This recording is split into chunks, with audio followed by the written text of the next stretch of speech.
Thank you very much for those people who are joining the live or the video you're watching later. We want to tackle burning questions about the DV lottery. Realize that we are about to close the chapter on DV lottery applications, and many people are struggling with different things about the DV lottery. So that is why I said, let me do this impromptu live session. Today is a Saturday. I see whether I can answer the most common questions. Maybe we can help one or two people about DV lottery applications. I know there are so many people who are stuck with DV lottery application. They don't know how to go about it. And with a few days which are remaining, today is on 26th November 2024. And the deadline for the DV lottery applications will be in November 7th. So we have like 13 or 14 days or thereabout.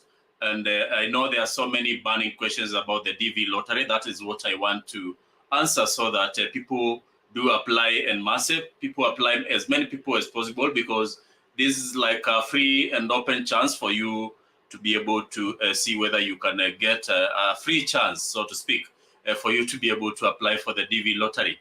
I know very many people have already submitted.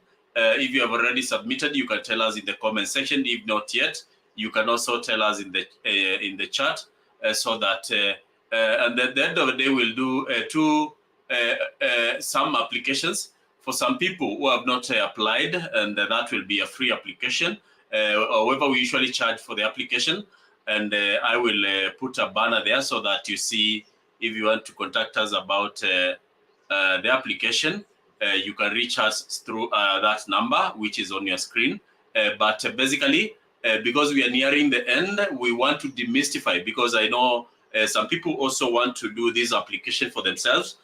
And there's nothing wrong with us coming here and explaining one or two things about the DV lottery and what you can do so that you're not stuck about the DV lottery. One, the DV lottery is a US government initiative whereby the US government gives you an opportunity to get to the US and stay.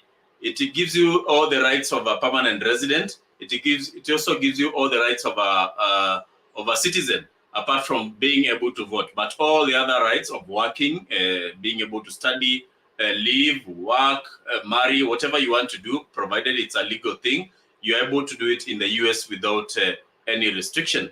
So let me hope that the DV lottery or the green card is not a new thing to many people, because very many people have already heard about the DV lottery. And because I've been handling different applications for different people, I can tell many people have already submitted their applications.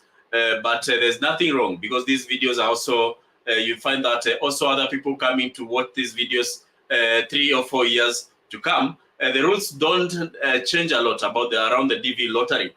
They usually, most of the times, they usually remain almost the same. So make sure that you apply, make sure that you listen to this video to the end, so that you get a feel. You get to understand the things which lead many people to be disqualified, and the questions which many people have about the DV lottery.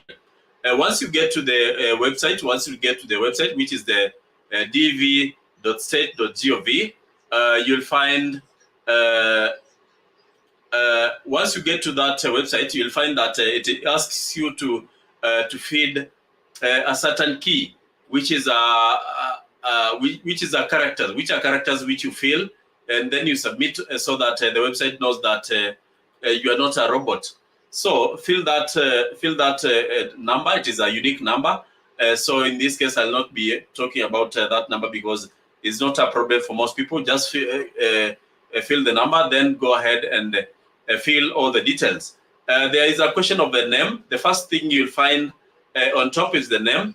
Make sure that the names, you put them as they are in your travel passport, or whichever document, whichever legal document you are using to show your names. But I usually prefer, make use of your travel passport.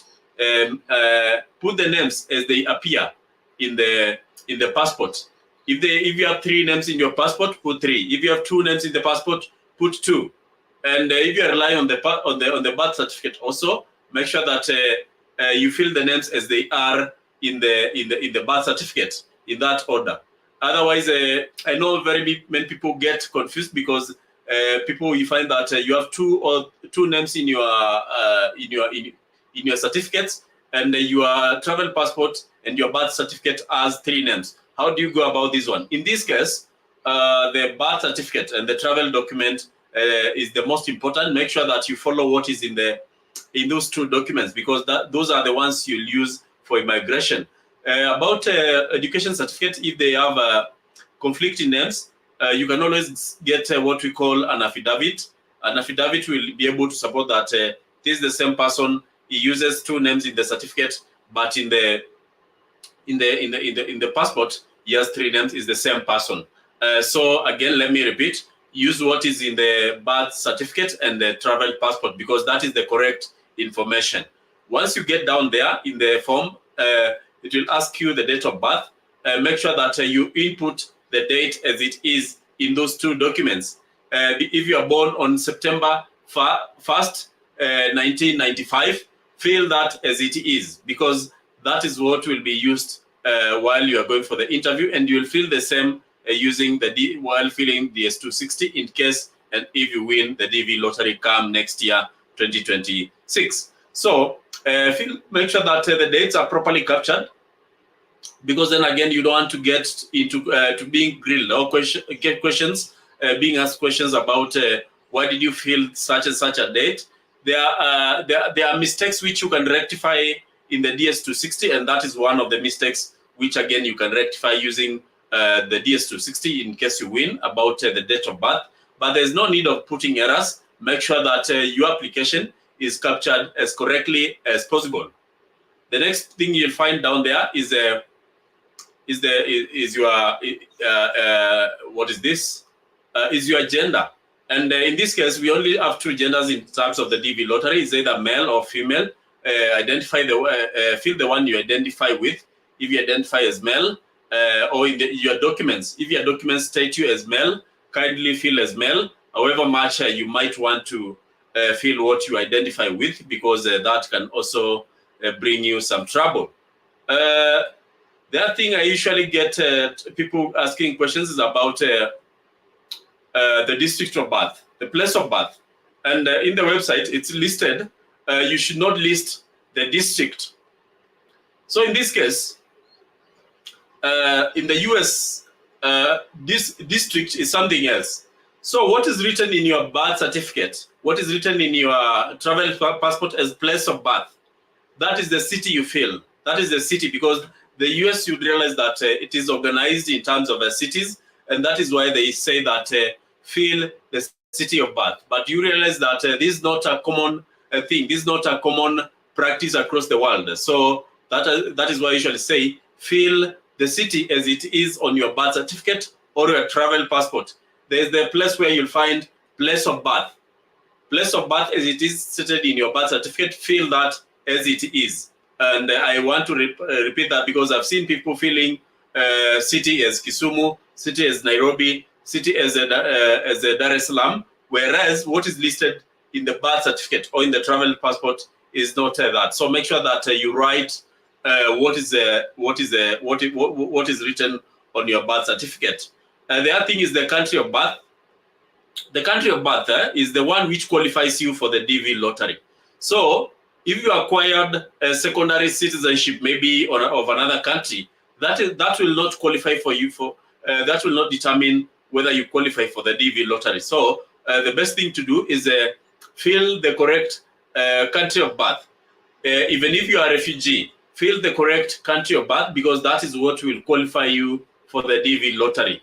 And while addressing this, I know there are people, there are countries who do not qualify for the DV lottery. Unfortunately, there are ways of working around it, maybe by marriage, but you might not be able to apply as a principal applicant. If you are a person from maybe a country like Nigeria, you can qualify for the DV lottery through maybe marrying someone from a country which is qualifying. Then they apply as the principal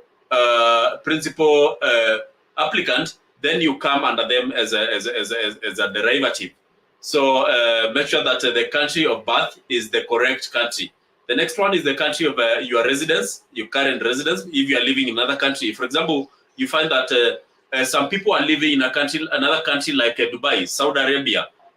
Name them, all those countries. List that as it is, provided you are a resident in that country, and you're able to also that allows you to be able to do the visa interview in that country if you win in the selection period. So feel the country you live in, be it South Korea, be it North Korea, be it Saudi Arabia, be it Qatar, whichever country, select that, because there's a drop-down menu which allows you to know which countries to select for the DV lottery. On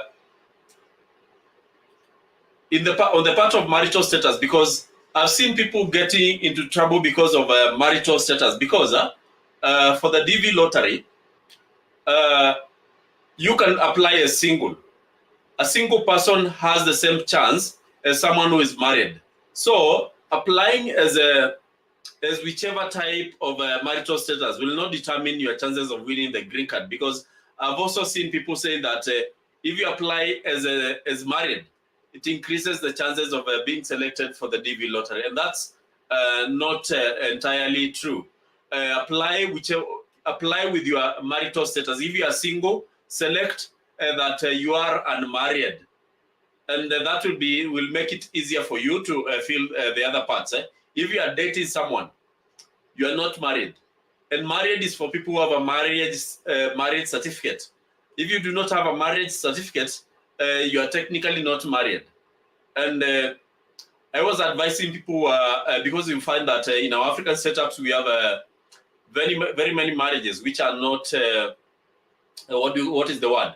We have very many marriages which are not formalized, which are not officiated, which do not have a marriage certificate. How do you go about this one? Because this is another pain point for those people who are maybe cohabiting. You have children which you have who you have sired together. Maybe you have lived together for many years, but you do not have the marriage certificate. How do you go about filling the USA green card? I usually say there are two ways of doing this, but there is an ideal way of doing it. So let me start with the first one. The first one, you can fill as married. And when one of you wins, because maybe you have done 2 applications, but in each and every application, you've stated that you are married to the other person. I hope you understand what I mean. If one of you wins, you will fill the DS-260 as still as married. Then when you go for the interview, that is when you need to do the visa officer might decide to grill you further, might decide to ask you more questions about your marital status, because you stated that you are married, but you do not have a marriage certificate. And the visa officer might even decide to ask you for photos which you took in the year 2010, photos which you took in the year 2005. When the visa officer, it is the discretion of the visa officer or what we call the VO to ask you whichever questions. And sometimes they decide to put you in separate rooms and they ask you questions about the other spouse, about the other person who you are claiming to be married to. They can even ask you a funny question like, which is the color of which is their favorite color? I was about to give a bad example, but they can ask you anything. Which is their favorite color? Which is their favorite food? What did you eat in the morning? Then they'll be able to compare these questions. Where were you on Friday? Where were you on Thursday last week?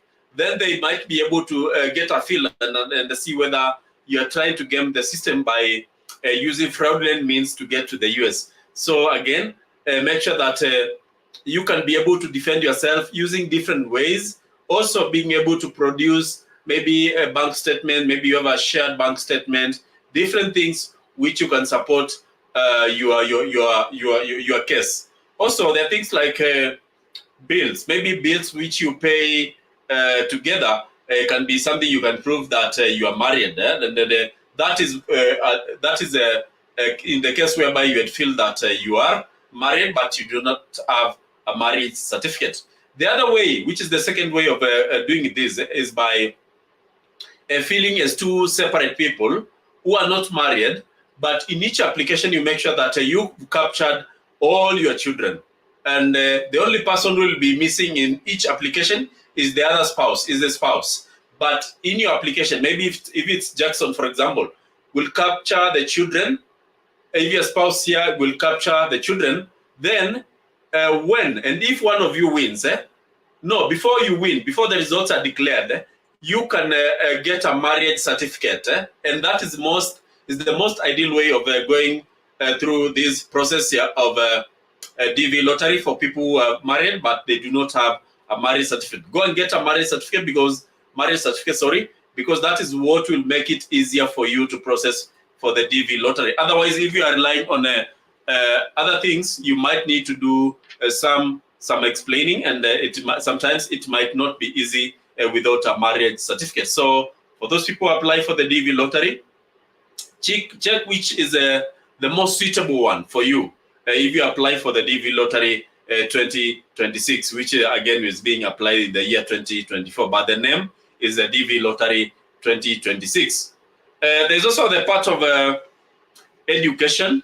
I've seen people being troubled with the part of education. You'll find that the first, for you to be able to qualify for the DV lottery, you need to have at least secondary school education. And secondary school education is a formal 12 years of schooling in your country. Whatever you call it in your home country, is 12 years of formal education. If you did homeschooling, technically that doesn't qualify.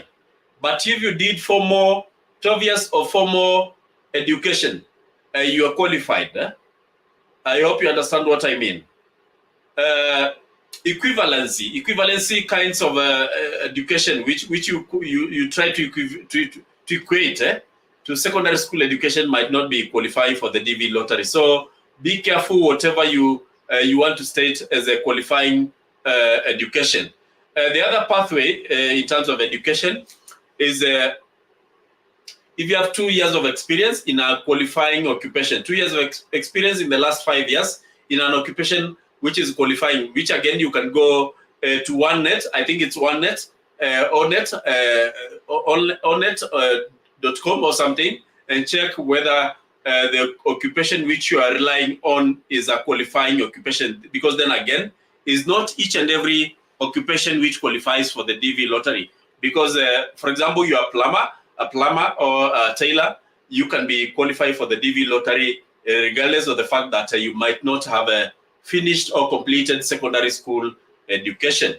The other education qualifications down there, if you have a degree, first degree, that is undergraduate, select that you have a degree.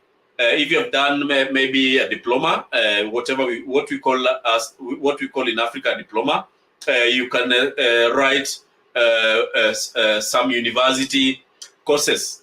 Those people have done maybe a doctorate. There's a slot for that. You can select that. But then again, if you make a mistake in terms of education qualification, maybe you feel something wrongly, you can always correct that using the DS260. But I usually advise people, make sure that you select what you have currently, the education qualification which you have currently. Is that okay? And for those people who are watching this video, don't forget to like this video down there, because that is what makes this video to go further and further. Also, don't forget to ask your questions about the DV lottery. I'll be answering them in the comment section.